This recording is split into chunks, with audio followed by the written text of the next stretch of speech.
All right. Isabel. Where's Isabel?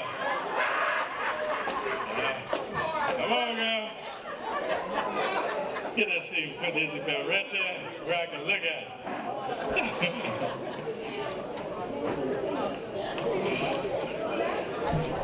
I wrote this especially for our senior friends. Get that chair, put that for Isabel, please. Thank you. A lot of you here knew my father. They called him Doc Hyman. Love him. My sister and I are a product of my dad.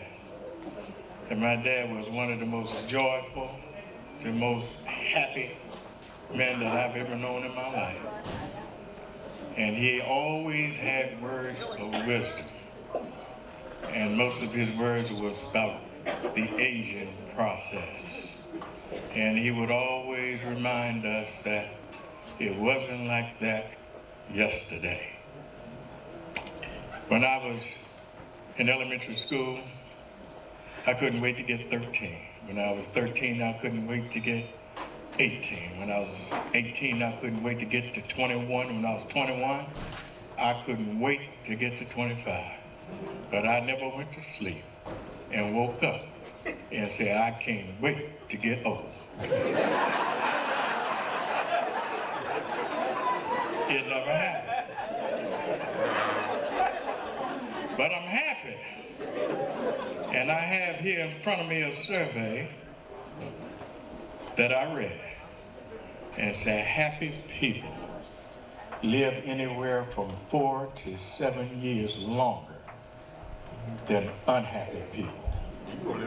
Survey. Where did I get this from? I made this shit up.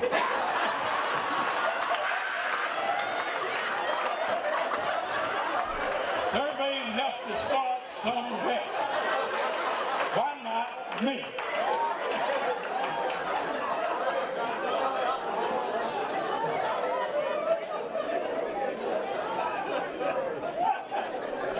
Old people are special people. Isabel and I spent a lot of time talking about special people. When you get old, you do things like talk about movements. You wake up and you ask your significant other, you know, how you feel? Feel kind of tired. Did you have a movement? I don't want to talk about movements. I remember my grandfather. My grandfather used to visit us from North Carolina.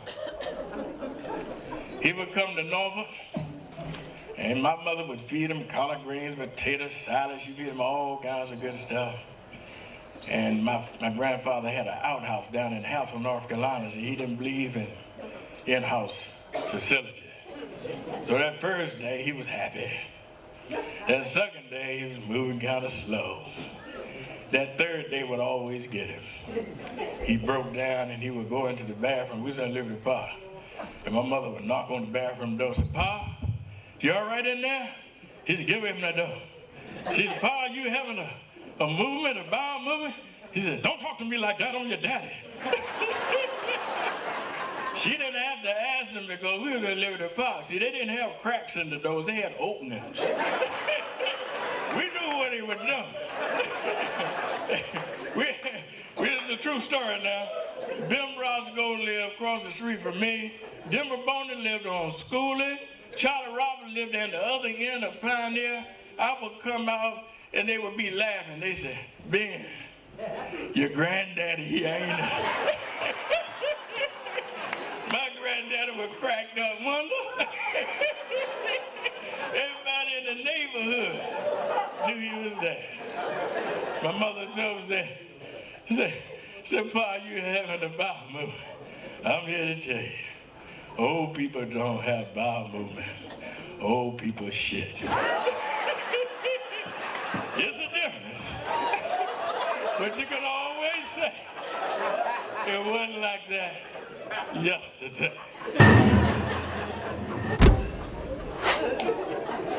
I got another problem, because it wasn't that way yesterday. And then I'm going to kill it and we're going to start partying. Let's see, maybe I got 2 more things to say.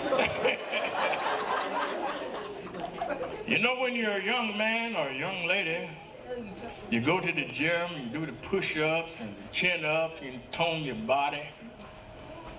Old people have a lot of loose skin as they get older. That chin, that loose skin under that chin drops to your neck. That abs that we used to call 6-packs, you know, drop in your lap. But the ultimate is, you know, like Arnold Schwarzenegger, you do them chin-ups and push-ups, and then you get, you know, you come out the shower and you're trying to impress the lady, you make them jump, you know, your chest, you know. Well, when you get old, that loose skin don't have nowhere to go. And you go to the bathroom and you look in the mirror, instead of a chest, you got 2 big-ass titties.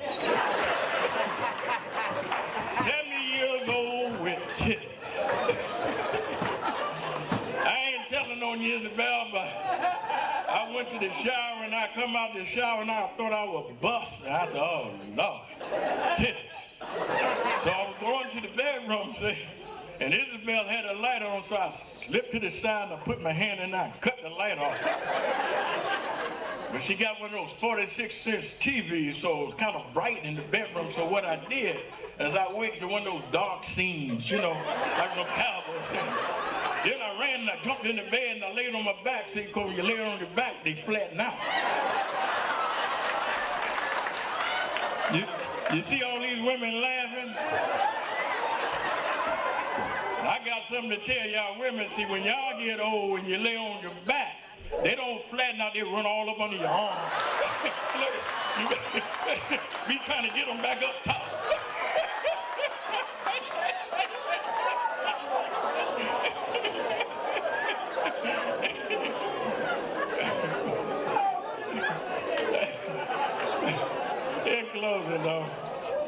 In closing, this has been a great relationship with Isabel and myself. And just like you guys are laughing, you know, you're enjoying yourself, I've been doing this all my life. I've been in nightclubs, performing and that type of thing. And when I get with Isabel, I try to keep a smile on her face.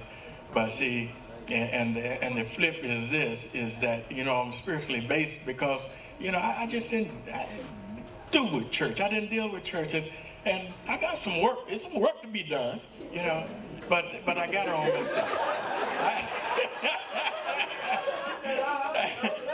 But I knew what she was and how she was when one day we were going to church, going to her church, and I went into the kitchen, and she was sitting in a chair. And I said, baby, I said, what are you doing? She said, I'm writing up my tithes. So, I mean, I wasn't trying to look, but I said to myself, then the devil got in me, right? The devil said, damn. I said, Isabel, is that tithing for the year? She said, no, that's tithing for the month. She said, I tithe once a month. Then the devil really got busy. The devil started whispering in my ear. He said, you like money? I said, yeah. He said, you like pretty cars? I said, yeah. He said, you like money? You asked me that. Yeah. Like big houses, pretty clothes? I said, yeah. He said, you know how you can get all of these things? I said, no, tell me. He said, get you about 40 or 50 people like Isabel and start yourself a church.